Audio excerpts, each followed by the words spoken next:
Okay, thank you, Scott, and thank you so much for the opportunity to be here. Out of those 20 years of my experience, I've worked for at least 16 years off and on with the Mississippi Department of Transportation, so it's always good to be back here. Feels like I'm always among friends here.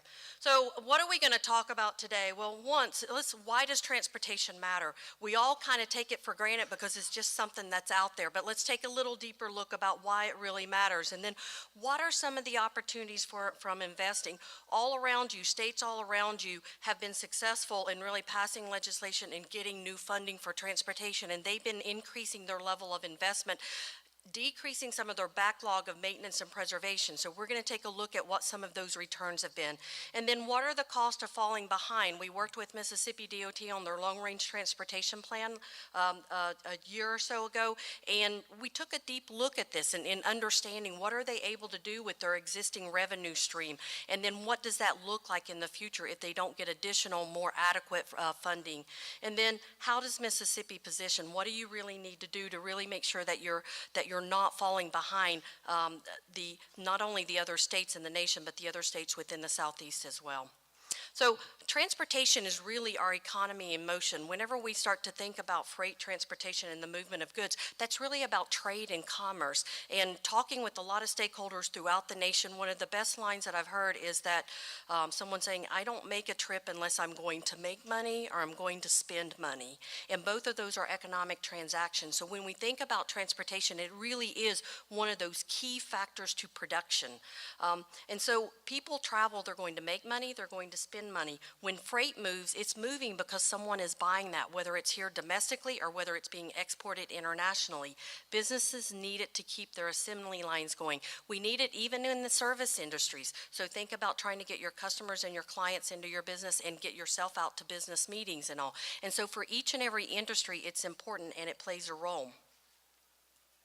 So in terms of transportation costs, it impacts the cost of doing business. So it can reduce your access to labor. So the more congestion there is, then the more travel time that is. And most people decide their commute not based upon the number of miles they're willing to drive, but how much time are they willing to drive to get back and forth to work.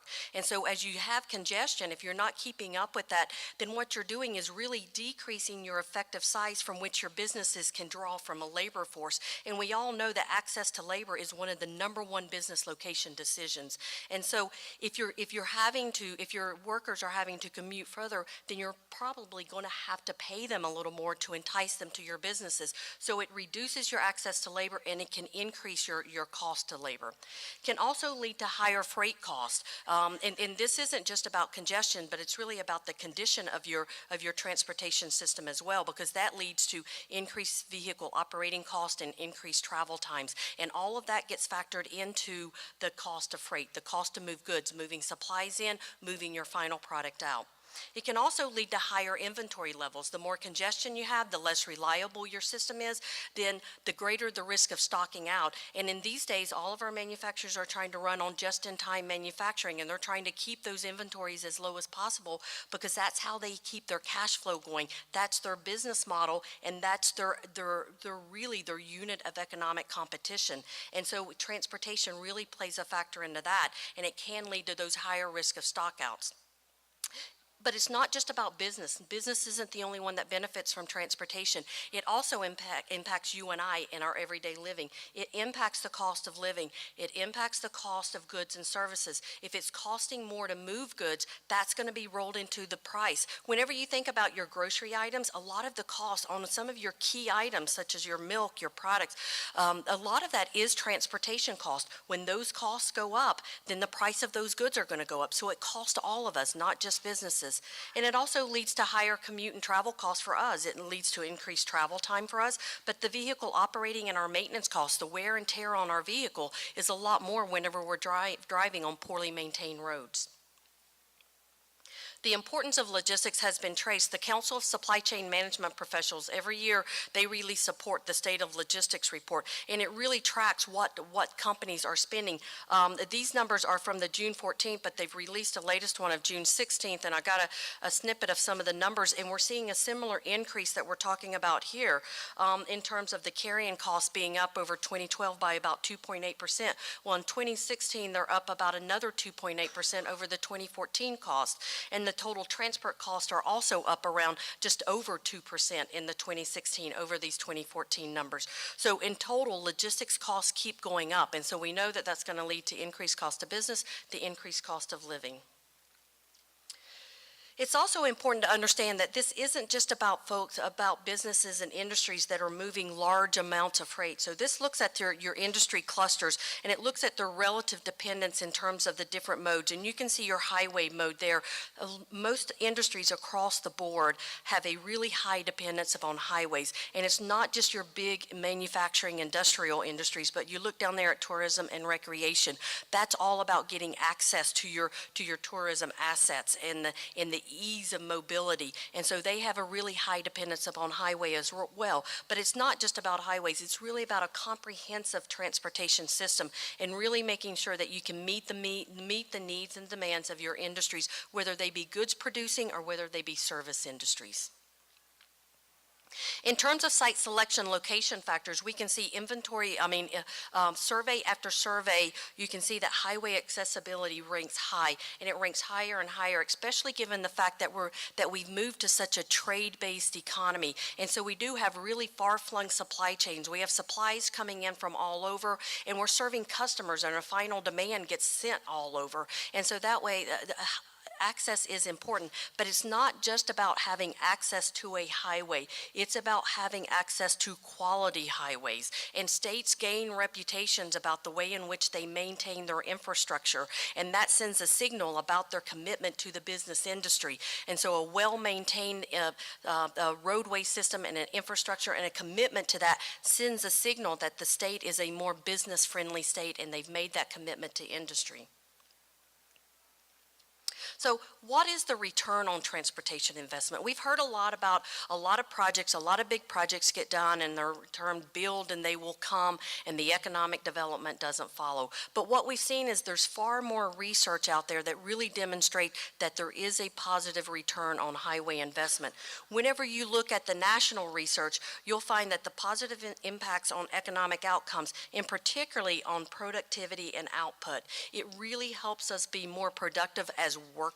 If we have a more seamless, a less stressful, a safer commute, it's going to make us more productive when we get to the job. There's tons of research on that, but it also increases the productivity of our freight assets from our carriers, from our truck drivers. It increases the return on their investment on their capital equipment as well, and just overall industry.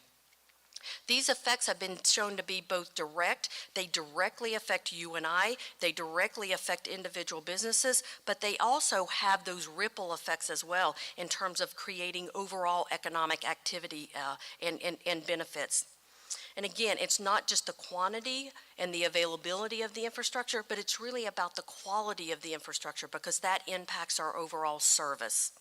And transportation has effects far beyond just the geographic area in which they're located. And that's been demonstrated at time and time again, that making investments, such as making investments to access at the port, it can really help suppliers and businesses throughout the state. I did a study a few years ago on the economic role of ports within the state. And it was shown, you only have a handful of counties that have a port facility, but every county within the state had a port user. They had a business that benefited from the ports. And so those benefits of those transportation assets really ripple throughout the whole state. So we actually went back and we did some case studies. In my opening remarks, I mentioned that a lot of states all around you have already been successful in terms of passing additional funding streams for transportation.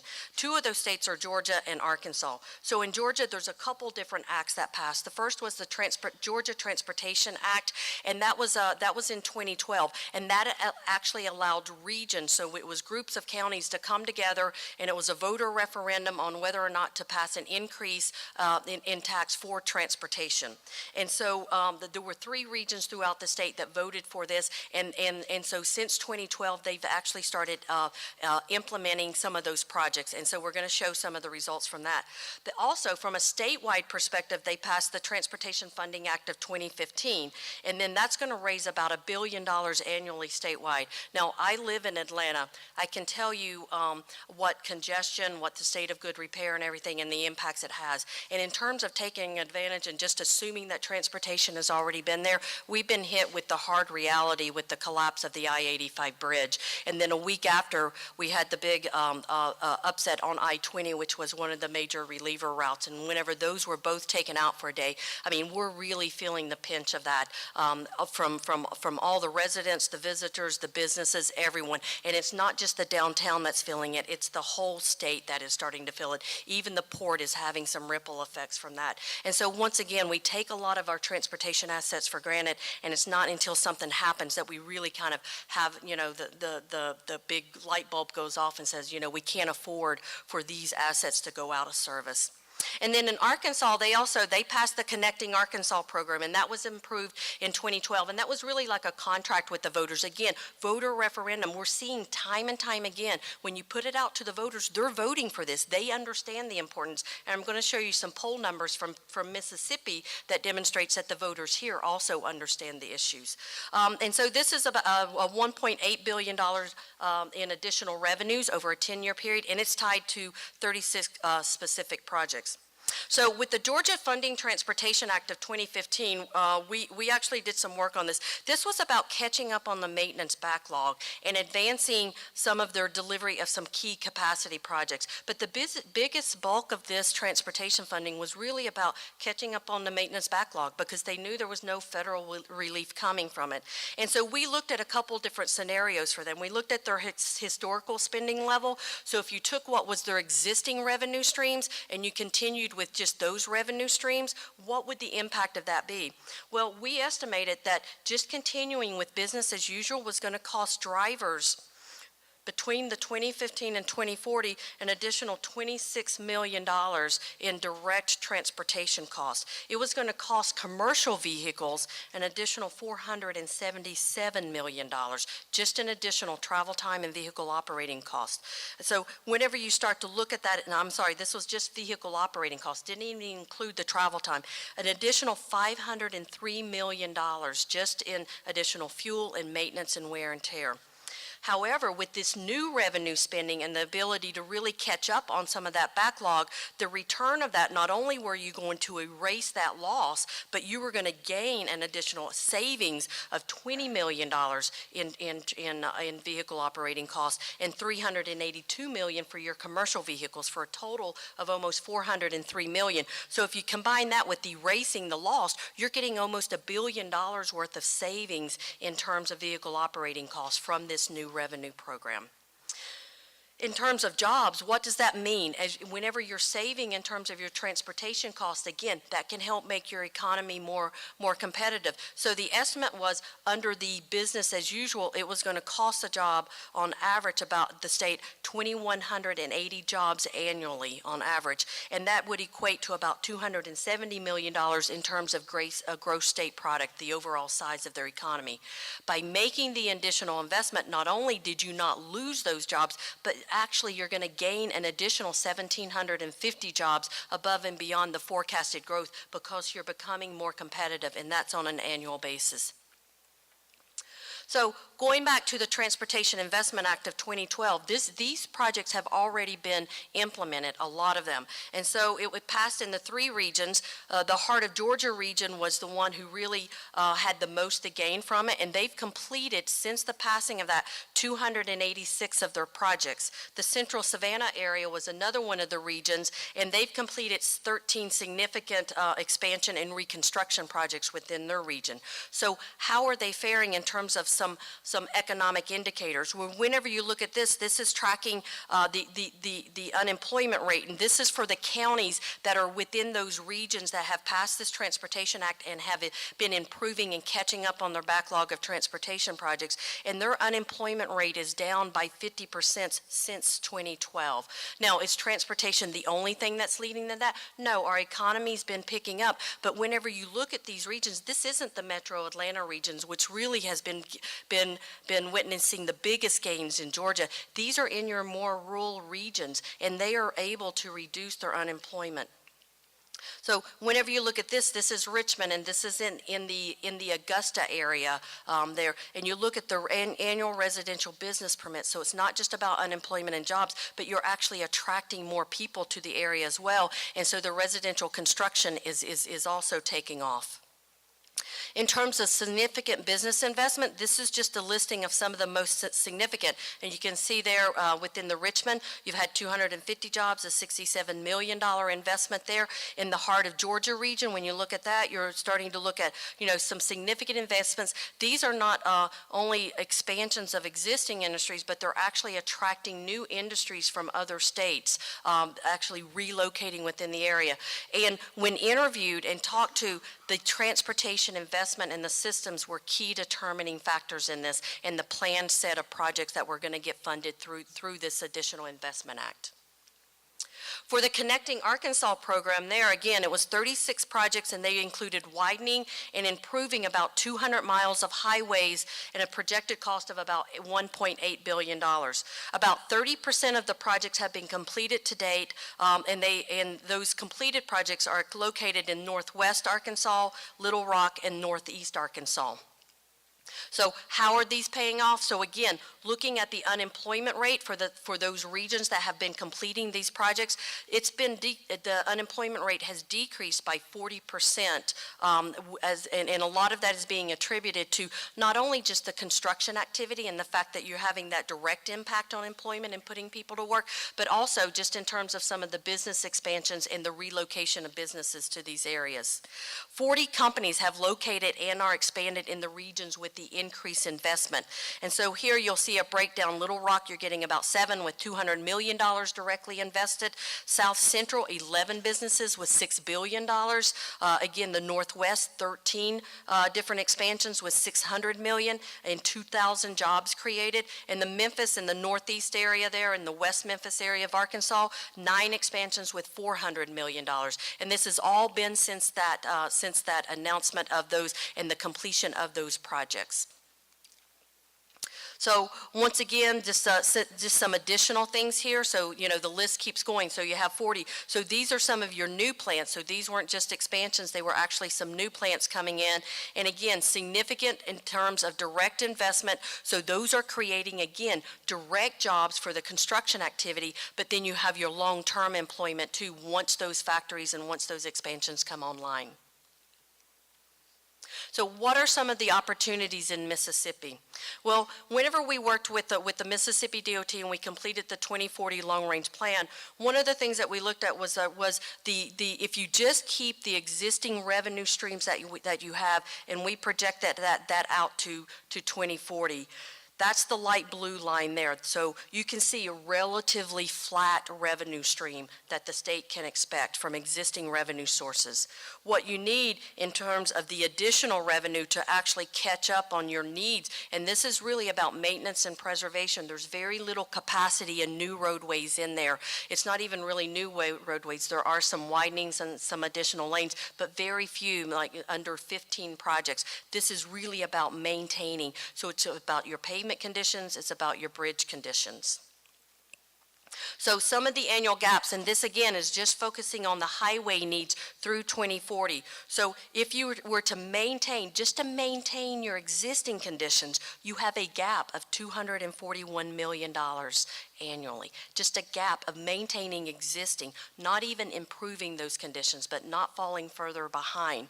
But if you really want it to meet your minimum performance targets, which is really having 75% or more of your state-owned pavement conditions in good or better condition, and having 95% or 98% of your bridges not structurally deficient or obsolete, you would need about an additional $510 million a year to meet those minimum performance targets. So this is really critical. So think about it, not doing anything, business as usual, means that things are going to get worse. So we did, at the beginning of this study, we actually had an outside surveying firm come in and do a public opinion survey. We had over 1,400 responses statewide. We made sure that it was a statistically valid survey so that all regions within the state, both urban and rural, were represented on this. Some of the big findings that we had here was state funding adequate? And whenever you look at that, over 50% agreed that it was not adequate. And then does transportation benefit the economic, the Mississippi's economy? And there, I apologize. When you see the strongly agree and agree, again, you get close to 75% of your residents here understand that connection between transportation and the economy. And finally, highway conditions impact my cost. This was to residents, not businesses. So even residents understand, again, either strongly agree or agree, you have over 75% agree that the highway conditions impact their cost. So this signals that the groundwork is there, that the people understand the importance of this. And then we asked them, what should Mississippi's top 3 priorities for future transportation investment be? And these are the top responses here. And we've broken it out here for your MPO, which are your metropolitan planning organizations. So those are your urbanized areas, your rural areas, and then statewide. And overwhelmingly, the top number for when you look at all 3 categorization is maintain what we have. So they understand that you're falling behind, that there's a need to really maintain and improve your existing infrastructure. And then you can see from an urban, you start to get improved safety. In the rural and statewide, it's really about road connectivity. So again, that really ties to economic activity as well. So we also wanted to understand the trade-offs. It's important. It's not enough just to say we need more money. People need to understand, what are we going to get? What's the return on that investment? So again, under the expected spending scenario, which was just focused on your existing revenue stream at the existing rates that you have, right now you have about 60% of your state-owned system that is in fair or better condition.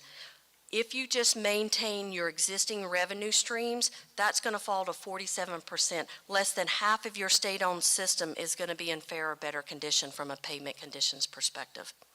If the adequate funding scenario, again, if you increase that to really meet those performance targets, then you go from that 60% to at least 75% of your state-owned system is going to be in fair or better condition.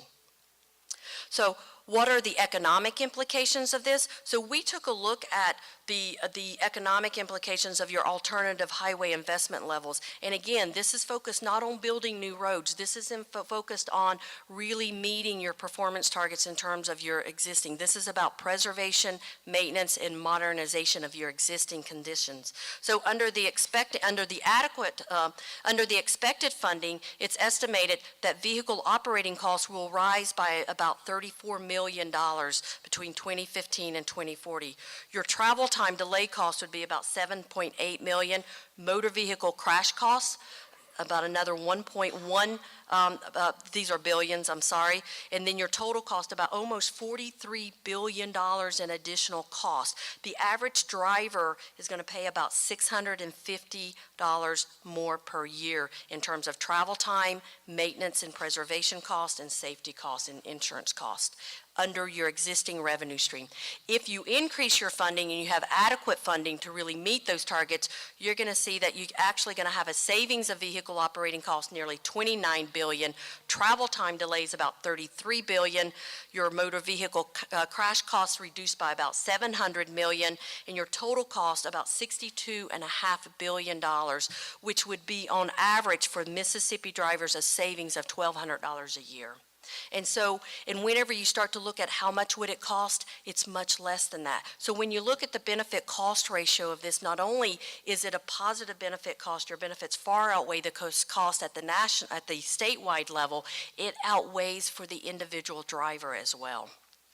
So in terms of the economics, what does this mean in terms of our overall size of our economy? Under the expected, you're looking to lose on average about 51,800 jobs. Not losing the jobs that you already have, but those are jobs that could be here if it were not for these additional costs. Then that translates to income of about $95 billion and an overall gross state product of about $80 billion. Under the adequate funding, it is projected you would grow by 77,500 jobs more than what you're already projected to grow. So not only would you meet your growth forecast, but you would actually exceed that growth forecast that you have. And that would translate into about $158 billion in terms of additional income for Mississippians and about $123 billion in terms of your overall size of your economy. So the takeaways from this is that transportation is essential to all business models. It doesn't matter what industry you're in, it's going to be an important component. For some, and the next two speakers are going to talk about some really on-the-ground impacts that they're suffering through. So for some, it matters more than others. Providing efficient access to your markets is key. To your supplier markets, to your final good markets, to your labor markets is key for those business location and expansion decisions. A seamless multimodal transportation system is becoming a more competitive critical competitive element. So we've always seen highways be really important. We're seeing not only highways, but the rest of your transportation system today being more and more important in those location decisions. Maintaining a state of good repair is critical to maintaining your economic competitiveness. And falling behind has real consequences. It has real consequences for the economy, but it has real consequences for everyone's pocketbook. Thank you.